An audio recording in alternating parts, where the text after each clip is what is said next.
So I think now is the time to step up and get partnering much stronger. The patient organisations need to have a lead role here now. It isn't just a token job.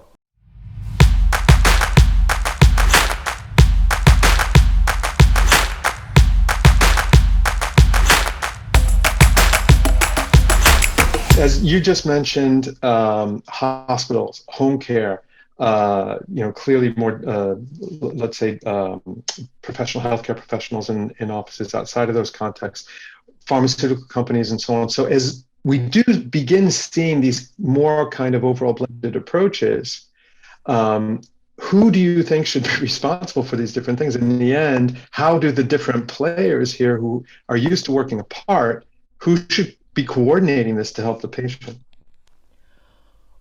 I think it's really important that all the stakeholders come together. I mean, it is a big challenge, but at a high level, it's really, really important, at least to get up structures which can adapt to this digital transformation, to this new blended care model. Otherwise, we're all out of sync, actually. Healthcare systems are often behind the curve. It's obvious why. It's resources, it's money, it's finance. Bringing them up into the new digital era, and the healthcare professionals themselves, they're not accustomed really to working with digital health tools and resources. So it's important to bring them up to speed. Industry partners, they're great facilitators with this. They really are advanced in their approach to therapies, their approach to digital, their approach to care, and their knowledge base is huge. They have many wonderful healthcare professionals and from industry who've been in the system, public, private, so on. So they can help to facilitate and help to co-finance. Patient organizational leadership must be there, because obviously we're designing a patient journey. We're hopefully making it much more in accordance with people's needs.